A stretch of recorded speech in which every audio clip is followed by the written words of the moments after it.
नमस्कार साथियों, आपके अपने YouTube चैनल एजुकेशन स्पेशल में आपका स्वागत है। साथियों, अक्सर मैं आपके सामने चैनल के माध्यम से नई नई एजुकेशन से रिलेटेड और ख़बरों से रिलेटेड लेकर आता रहता हूं।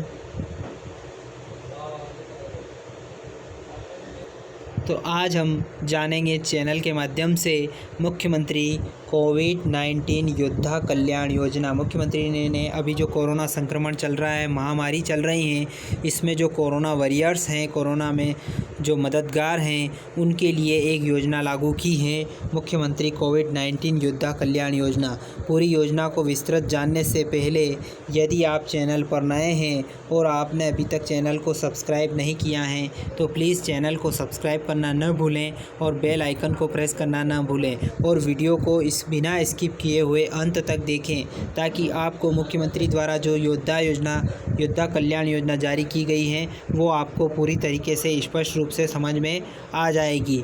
जान लेते हैं इस योजना की क्या प्रस्तावना है। प्रस्तावना है, भारत सरकार द्वारा कोविड-19 महामारी की रोकथाम हेतु कार्य कर रहे स्वास्थ्य कर्मियों के लिए प्रधानमंत्री गरीब कल्याण पैकेज के अंतर्गत विशेष बीमा योजना प्रारंभ की गई है। मध्य प्रदेश शासन द्वारा राज्य में कोविड-19 महामारी की रोकथाम हेतु योद्धाओं की तरह सेवा दे रहे कर्मियों के कल्याण के लिए मुख्यमंत्री कोविड-19 योद्धा कल्याण योजना लागू की जाती है। इसके बाद इस योजना का उद्देश्य क्या है, उद्देश्य जान लेते हैं। मध्य प्रदेश राज्य के कोविड-19 प्रभावित रोगियों नागरिकों को अपनी सेवा प्रदान कर रहे हैं कोविड-19 योद्धाओं के कल्याण के लिए यह योजना लागू की जा रही है। जो सेवा में लगे हुए हैं रोगियों के लिए, प्रभावित रोगियों के लिए, उनके लिए यह योजना लागू की गई है और इस योजना का यही उद्देश्य है कि उन पर यह योजना लागू की गई। अब पात्र कर्मी कौन कौन हैं ये भी अपन जान लेते हैं। इस योजना के पात्र कर्मी कौन कौन से हैं। लोक स्वास्थ्य एवं परिवार कल्याण विभाग, चिकित्सा शिक्षा एवं आयुष विभाग के समस्त सफाई कर्मचारी, वार्ड बॉय, नर्स, आशा कार्यकर्ता, पैरामेडिक्स, तकनीशियन, डॉक्टर, विशेषज्ञ और अन्य स्वास्थ्य कार्यकर्ता। इसी प्रकार नगरीय प्रशासन विभाग के समस्त सफाई कर्मचारी, गृह विभाग, राजस्व विभाग, नगरीय प्रशासन विभाग, शहरी स्थानीय निकाय सहित एवं अन्य विभाग के कर्मी जो कोविड-19 महामारी के लिए अपनी सेवाएं प्रदान करने के लिए राज्य सरकार के सक्षम प्राधिकारी द्वारा अधिकृत हैं। इसके साथ ही इस योजना में शामिल करने के उद्देश्य कर्मी का पालन राज्य सरकार के विभागों के कर्मचारी या उसके बोर्ड, नियम, प्राधिकरण, एजेंसी, कंपनियों आदि के द्वारा नियुक्त स्थायी, अनुबंधित, दैनिक वेतनभोगी, चतुर्थ या सहयोगी सामुदायिक स्वास्थ्य कार्यकर्ता आदि इसमें शामिल हैं। प्रधानमंत्री गरीब कल्याण पैकेज बीमा योजना के तहत बीमित स्वास्थ्यकर्मी के अतिरिक्त अन्य सभी स्वास्थ्यकर्मी इस योजना के लागू होंगे। योजना के तहत कवरेज, अब कैसा कवरेज रहेगा ये भी अपन इसमें जान लेते हैं। कोविड-19 के कारण जीवन की हानि होना, दूसरा है कोविड-19 से संबंधित सेवा के दौरान दुर्घटना में आकस्मिक मृत्यु, कोविड-19 के कारण जीवन की हानि के संबंध में पॉजिटिव मेडिकल परीक्षण को प्रमाणीकरण करने वाली प्रयोगशाला रिपोर्ट आवश्यक है। हालांकि कोविड-19 संबंधित सेवा के दौरान दुर्घटना में आकस्मिक मृत्यु होने पर इसकी आवश्यकता नहीं होगी। इसके बाद अधिकतम वित्तीय कवरेज, इसका वित्तीय कवरेज कितना है ये भी अपन जान लेते हैं। इस योजना के अंतर्गत पात्र कर्मी के कल्याण के लिए उनके दावेदार को 50 लाख रुपए का भुगतान किया जाएगा। रोग रोध अवधि जो है क्वारंटाइन पीरियड के दौरान या कोविड योद्धाओं के उपचार के लिए किसी प्रकार का खर्च कर्मचारी या उसके दावेदार को भुगतान या देय नहीं होगा। इस योजना के लिए क्लास 3.4 प्रावधान के अधीन रहते हुए योजना अंतर्गत प्राप्त होने वाली राशि कर्मी द्वारा व्यक्तिगत रूप से ली गई अन्य बीमा पॉलिसी तथा शासन की कर्मी के लिए लागू बीमा योजना के तहत मिलने वाली सभी राशियों के अतिरिक्त होगी।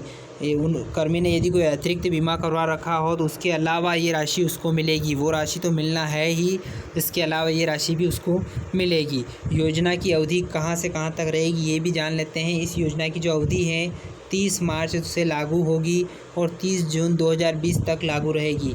इसके लिए सक्षम अधिकारी कौन होगा? जिला कलेक्टर अपने जिला क्षेत्राधिकार में आने वाले किसी भी दावे के संबंध में सक्षम अधिकारी होगा, यानी कि जिला कलेक्टर इसके सक्षम अधिकारी होंगे। आहरण संवितरण अधिकारी डीडीओ पावर किसके पास होगा? अपने जिला क्षेत्राधिकार के भीतर किसी भी दावे के प्रसंस्करण, प्रोसेसिंग, विमोचन या रिलीज के उद्देश्य से संबंधित जिला कलेक्टर आहरण संवितरण अधिकारी होगा, जो डीडीओ पावर कलेक्टर साहब के पास होगा। दावा प्रसंस्करण के उद्देश्य से डीडीओ सामान्य कोषालयीन प्रक्रिया के अनुसार संबंधित जिला कोषालय को दावों का बिल प्रस्तुत करेगा। निधि का आहरण किस मद से होगा, ये भी अपन जान लेते हैं। इस योजना के तहत किसी भी दावे के लिए राशि राहत मद से मांग संख्या 58 22 45 55 04 41 से विकलनीय होगी। इसके बाद दावा प्रस्तुत करने की प्रक्रिया। दावेदार को आवश्यक दस्तावेजों परिशिष्ट 1 अपन पढ़ेंगे उसमें के साथ दावा प्रपत्र भरकर संबंधित विभाग को प्रस्तुत करना होगा। संबंधित कार्यालय इस संबंध में आवश्यक प्रमाण पत्र देगा। इसे सक्षम अधिकारी क्लास 7 जिला कलेक्टर को अग्रेषित करेगा। सक्षम अधिकारी क्लास 7 जिला कलेक्टर दावे को प्रसंस्करण करेगा, स्वीकृति जारी करेगा, बिल तैयार करेगा और दावे की राशि को जारी करने के लिए जिला कोषालय में बिल जमा करवाएगा और कोषालय के द्वारा संबंधित व्यक्ति के खाते में राशि जारी की जाएगी। इसके बाद दावा प्रस्तुत करने की अंतिम तिथि 30 सितंबर अथवा योजना की अवधि समाप्ति के 3 माह जो भी बाद में हो वहाँ तक इसकी दावा प्रस्तुत कर सकते हैं। इसके बाद दावा राशि हेतु पात्रता के क्रम में पति या पत्नी जैसी भी स्थिति हो प्रथम हकदार होंगे।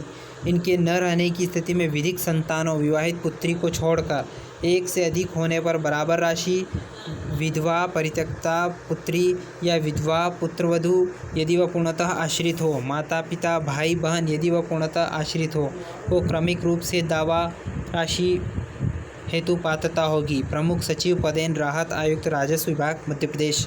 अब इसका परिशिष्ट 1 जान लेते हैं। कोविड-19 के कारण जीवन की हानि के मामले में निम्नलिखित दस्तावेजों की आवश्यकता होगी। कौन कौन से आवश्यक होंगे दस्तावेज? एक तो होगा नामांकित या दावेदार व्यक्ति के द्वारा विधिवत भरा हस्ताक्षरित दावा प्रपत्र, मृतक का पहचान प्रमाण प्रमाणित प्रति, दावेदार का पहचान प्रमाण, मृतक और दावेदार के बीच संबंधों का प्रमाण पत्र प्रमाणित प्रति, उसकी प्रमाणित प्रति। इसके बाद प्रयोगशाला रिपोर्ट जिसमें प्रमाणित किया गया कि कोविड-19 मूल या प्रमाणित प्रति में के परीक्षण में सकारात्मक परिणाम आए थे। जिस अस्पताल में मृत्यु हुई उस अस्पताल द्वारा निर्गत मृत्यु सारांश, मृत्यु प्रमाण पत्र, रद्द कैंसिल किया हुआ गया चेक वांछनीय मूल्य में। इसके बाद संबंधित कार्यालय द्वारा जारी प्रमाण पत्र जिसमें प्रमाणित किया गया हो कि मृतक उसी कार्यालय का कर्मचारी या कार्यरत था एवं कोविड-19 के रोकथाम हेतु कार्य कर रहा था।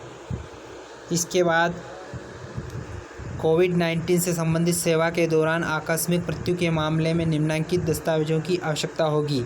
संबंधित सेवा आकस्मिक मृत्यु हो जाती तो उसका अलग से चाहिए। नामांकित दावेदार व्यक्ति के द्वारा विधिवत भरा और हस्ताक्षरित दावा प्रपत्र, मृतक पहचान प्रमाण पत्र, दावेदार का पहचान प्रमाण पत्र, मृतक और दावेदार के बीच संबंध का प्रमाण पत्र, जिला अस्पताल में मृत्यु हुई उस अस्पताल द्वारा निर्गत मृत्यु सारांश, मृत्यु प्रमाण पत्र, पोस्टमार्टम रिपोर्ट, रद्द और कैंसिल किया हुआ चेक, FIR प्रमाणित प्रति उसकी।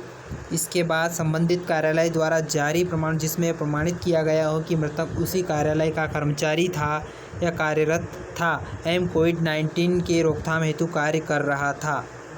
तो साथियों, ये था मुख्यमंत्री कोविड-19 योद्धा कल्याण योजना। पूरी योजना इस वीडियो के माध्यम से मैंने आपको विस्तृत रूप से समझा दी है। उम्मीद है कि आपको वीडियो पसंद आया होगा। वीडियो पसंद आया हो तो लाइक करना न भूलें। ज़्यादा से ज़्यादा इस वीडियो को शेयर करें और जितने भी अपने व्हाट्सएप ग्रुप हैं उनमें इस वीडियो को शेयर करें ताकि सभी को इस योजना की जानकारी मिल सके। और अभी तक आपने चैनल को सब्सक्राइब नहीं किया है तो प्लीज़ चैनल को सब्सक्राइब करना न भूलें और बेल आइकन को प्रेस करना न भूलें ताकि जब भी वीडियो अपलोड किया जाएगा तो उसका नोटिफिकेशन आपको सबसे पहले मिलेगा। धन्यवाद।